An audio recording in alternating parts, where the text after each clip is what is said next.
everyone, welcome back to Talk to Me in Tagalog. Today's video is about more than 50 short but useful Filipino phrases showing the contrast between the words na and pa. This is an interesting lesson, so please stick around until the end. The word na, when attached to adjectives or verbs, means already, while the word pa, when placed after those words, means still. Take a look at the words bukas and sarado. Bukas means open, while sarado is closed. When you place the word na after bukas, you will form the Tagalog phrase bukas na, which means already open. To show the opposite of the phrase bukas na, we will add pa to the word sarado to form the phrase sarado pa, meaning still closed. Forming the opposite of these two phrases is very simple. Just take a look at the words below. Sarado na, which means already closed. The opposite is bukas pa, still open.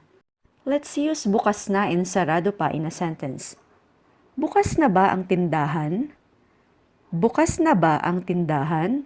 Ba is a question particle, ang is the, and tindahan is store. Bukas na ba ang tindahan? Meaning, is the store already open?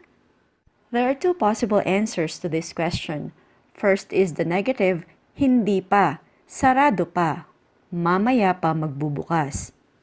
Hindi pa means not yet, and you know sarado pa is still closed, or it is still closed. Mamaya pa means not now but later. Magbubukas is will open. So this response means not yet, it is still closed, it will open later. And the positive reply to this question is, oo, bukas na, pwede na mamili. Oo, bukas na, pwede na mamili. Oo is yes, and as you already know, bukas na means already open.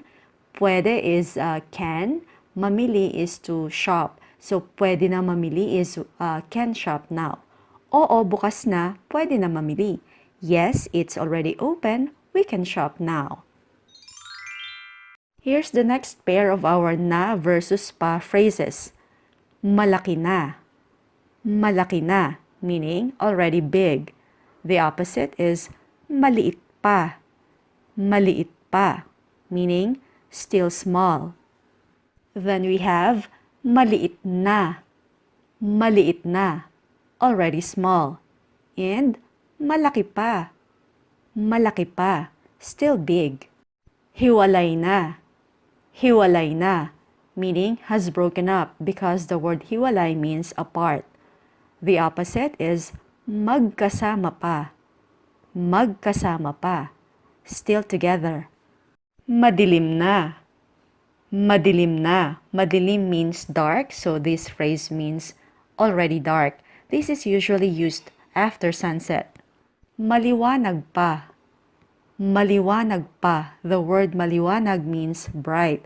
So maliwanag pa means it's still light outside. Maliwanag pa. And here are the opposite phrases. Maliwanag na, meaning already light outside. This is usually used at sunrise or after sunrise. Madilim pa, meaning it's still dark. Tuyo na, meaning already dry. Opposite, basa pa, still wet. You may use this when talking about clothes or even hair. Basa na, already wet. Tuyo pa, still dry. By the way, the last or end syllables of these two words are stressed as in tuyo, basa. But if they are followed by another word, they slightly lose the stress for easier pronunciation.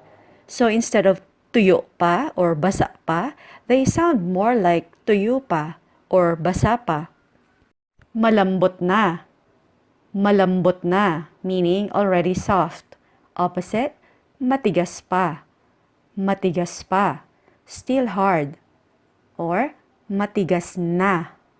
Matigas na, already hard. Malambot pa. Malambot pa, still soft. You may use these phrases when cooking, for example, when you're cooking meat or vegetables.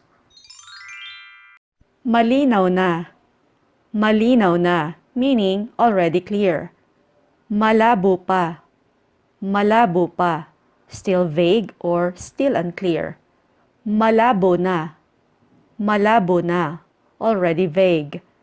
Malinaw pa. Malinaw pa, still clear. Patay na. Patay na. The word patay has two meanings in Filipino. One is dead and the other is turned off or off. So patay na could mean already dead or already turned off. The same goes for the word buhay.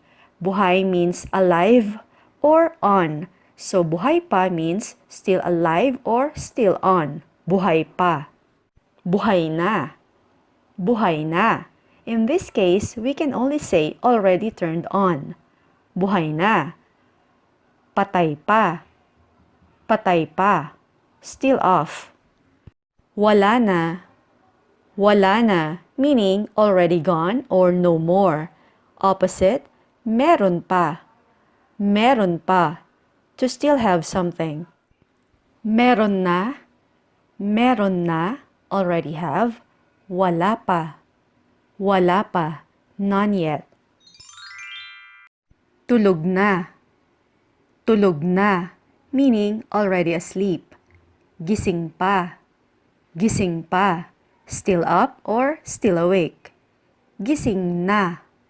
Gising na, already up or already awake. Tulog pa. Tulog pa, still asleep. Magaling na. Magaling na, all better now. May sakit pa. May sakit pa, still sick. Example, magaling na ba si Julius? Magaling na ba si Julius? Is Julius feeling better now? Answer, hindi pa, may sakit pa siya.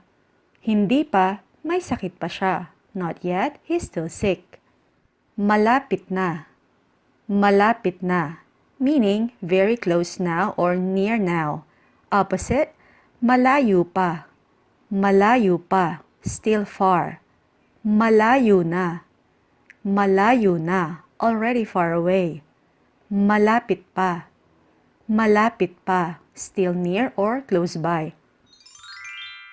Here are 4 na versus pa phrases that we will learn through examples. Matabang pa. Matabang pa, meaning still bland. Maalat na. Maalat na, already salty. Dagdagan pa. Dagdagan pa. Add some more. The opposite is tama na. Tama na, meaning don't add any more because that's enough. Matabang pa ang sabaw. Sabaw is soup. Matabang pa ang sabaw. The soup is still bland. Hindi, maalat na. Hindi, maalat na. No, it's already salty. Dagdagan mo pa ng asin. Asin means salt. Dagdagan mo pa ng asin. Add some more salt. Tama na. That's enough. Here we have the phrases mataba na. Mataba na meaning already fat. And payat pa. Payat pa, which means still slim or still thin. Mataba na ba ako? Mataba na ba ako? Am I already fat? Hindi, payat ka pa rin. Hindi, payat ka pa rin. No, you're still slim. Next we have tapos na.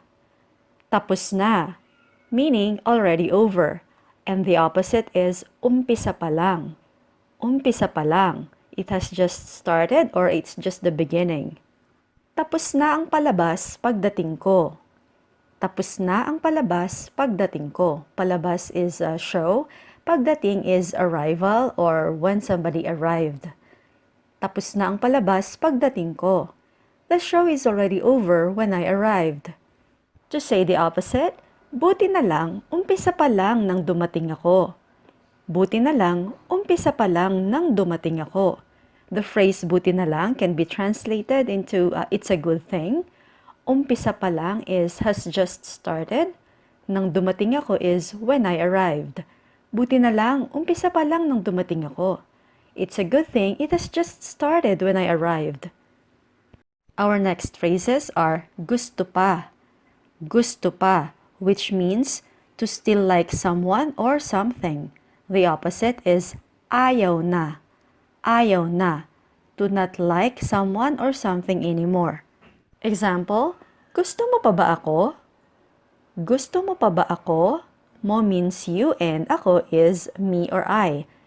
Gusto mo pa ba ako? Do you still like me? Hindi na, ayaw ko na sa'yo. Hindi na, ayaw ko na sa'yo. No, I don't like you anymore.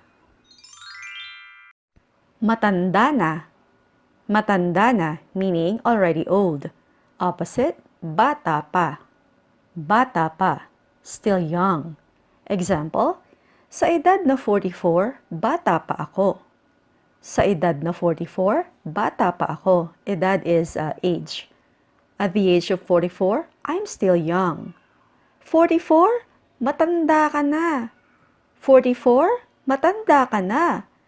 44, you're already old. Mahina na, already weak.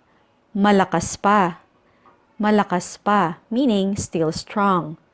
Malakas na, already strong. Mahina pa, still weak. You can use these phrases when talking about someone's strength. Here we have luma na, which can be used for objects or things that are already old or worn out. The opposite is bago pa, still new. For example, luma na ang sapatos ko. Bibili ako ng bago. Sapatos is shoes, bibili is will buy, and bago means new. Luma na ang sapatos ko, bibili ako ng bago. My shoes are already old and worn out. I'll buy a new pair. Wag muna, mukhang bago pa naman ah. Wag muna means don't buy yet or don't replace it yet. Mukhang is seem or looks like something. And is just a filler. I will discuss it in another video. Wag muna, mukhang bago pa naman ah. Don't buy yet, they still look new. Another pair of na versus pa phrases is umalis na and nandito pa. Umalis na means already left and nandito pa is still here. Umalis na ba si Manny? Has Manny already left? The answer is hindi pa or not yet, nandito pa siya. He's still here. You may also use these phrases in a similar situation. Nandyan pa, meaning still there, and the opposite is wala na, meaning gone or not anymore. Nandito pa, still here, and the opposite is umalis na, has already left. Nandyan pa ba si Manny? Is Manny still there? The positive answer is oo, nandito pa siya. Yes, he's still here. And the negative answer is wala na, umalis na siya. Not anymore, he has already left. Now we have panis na and pwede pa. Panis na. The word panis refers to stale and spoiled food, something that has already gone off, while pwede pa is something that can still be eaten. Pwede pa. Panis na yata ang lechon. Yata means seems. It is used when you are assuming something. Panis na yata ang lechon. This lechon seems to have already gone off. Pwede pa kaya ito? Can we still eat this? Paamoy nga, meaning let me smell it. Oo, panis na nga. Yes, it has already gone off or it's already spoiled. Hindi na pwedeng kainin ito. Hindi na pwedeng kainin ito. This can't be eaten anymore. And the opposite is hindi pa panis. Hindi pa panis, meaning it's still not spoiled, or it's like saying it's still okay. Pwede pang kainin. Pwede pang kainin. This can still be eaten. Our last na versus pa phrases are ngayon na, meaning now or today, and the opposite is mamaya pa, meaning not now but later. You may also use bukas pa, meaning not today but tomorrow. Example, ngayon na ba ang alis ni Jerry? Ngayon na ba ang alis ni Jerry? Alis means departure. Is Jerry's departure now? Or is Jerry's departure today? The positive response is, oo, ngayon na. Oo, ngayon na. Yes, it's now. Or yes, it is today. And the negative answer is, hindi mamaya pa. Or hindi bukas pa. No, it's later. Or no, it's tomorrow. That's all for now. Please subscribe to my channel for more Tagalog language lessons. If you like this video, please give it a thumbs up and I'll see you again very soon. Maraming salamat po!